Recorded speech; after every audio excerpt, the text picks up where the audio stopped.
Well, let's now turn to the advisory. And Numerisk has announced the launch of a new self-managed superannuation fund insurance designed to cover trustees for unintentional breaches, tax investigations and cyber fraud and more. To discuss the risks facing SMSF trustees, Richard Silberman is the Chief Executive of Numerisk and joins us now. Richard, welcome to AusBiz.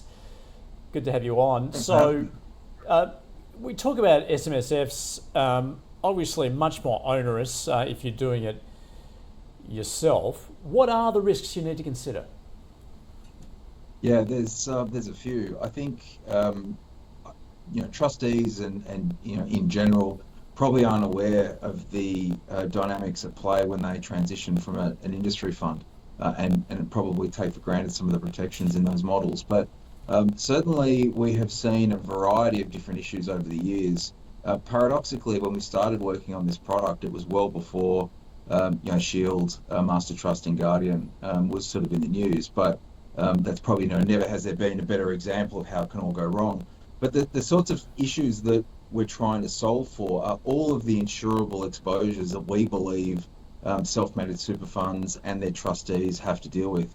And those are things like the liability of the trustee as they operate and as they make decisions for the underlying members and the fund. There's a range of things that can happen and can go wrong, but in particular, disputes amongst other trustees, members, but also the liabilities that occur when, for example, you have a property sitting within an SMSF, it's leased, might be a commercial property, and there's a dispute with a tenant. So those types of scenarios can become very expensive very quickly. We also are very conscious of the costs associated with fines and penalties.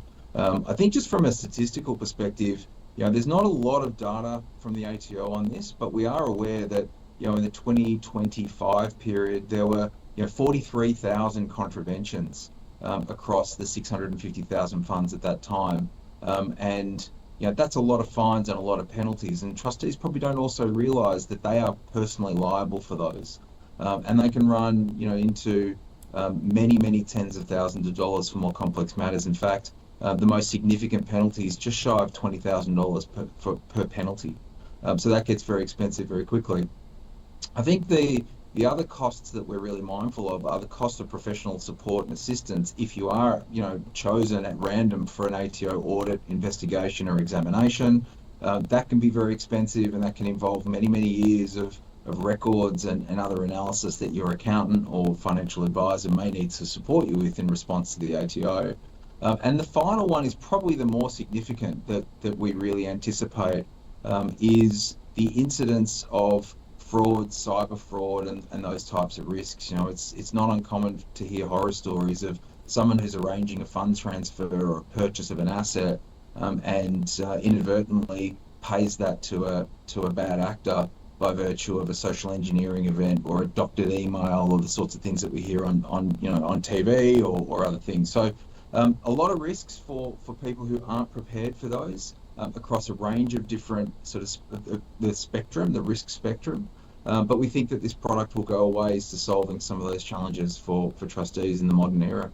So just to underscore what's at stake here then, just in some of these numbers. So around 700,000 SMS with some $1 trillion in retirement savings. So, I mean, that is huge. You talk about that liability that they have then as trustees. What is current or previous insurance options available to them? And perhaps talk us where you come in here.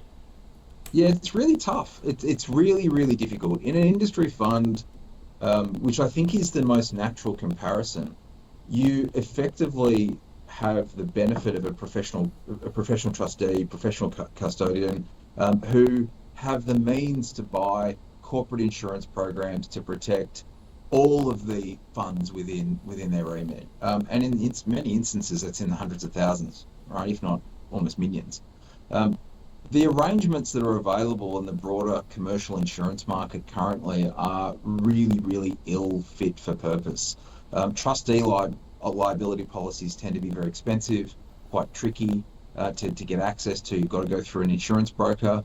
who may often actually not be interested in helping you simply because of the size and the application to an SMSF. It's really not traditional sort of application. So all of the coverage that we've included within this product is sort of available notionally, conceptually, but the actual practicality of A, getting access to it, and B, getting it at a reasonable price is just not being feasible. So we saw this gap in the market by virtue of our role in the wealth community more broadly, which we're very, very active in. And Numerisk as a business has spent the last 3 years really focusing on building quite disruptive solutions for that space. And I suppose this is probably nothing new for us in that context, but it's certainly a growing industry. As you say, over $1 trillion of assets, Australian retirement funds, and there's a serious possibility that trustees can find themselves in a situation where they spend decades contributing to these vehicles, and it gets wiped out in the stroke of a pen. It's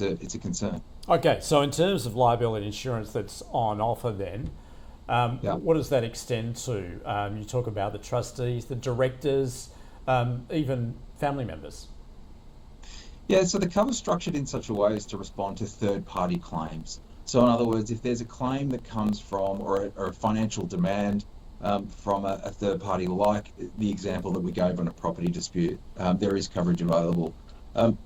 Claims associated with two trustees in a dispute are quite difficult to manage, and typically coverage is really limited there.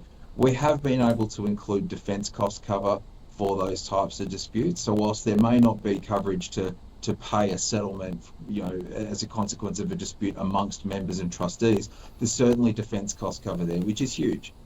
So what we would be saying to people is, look, if you do have a dispute, the costs of actually managing that can be stratospheric, and they can add up very, very quickly. So there's some relief there and some support if the unfortunate outcome does become real.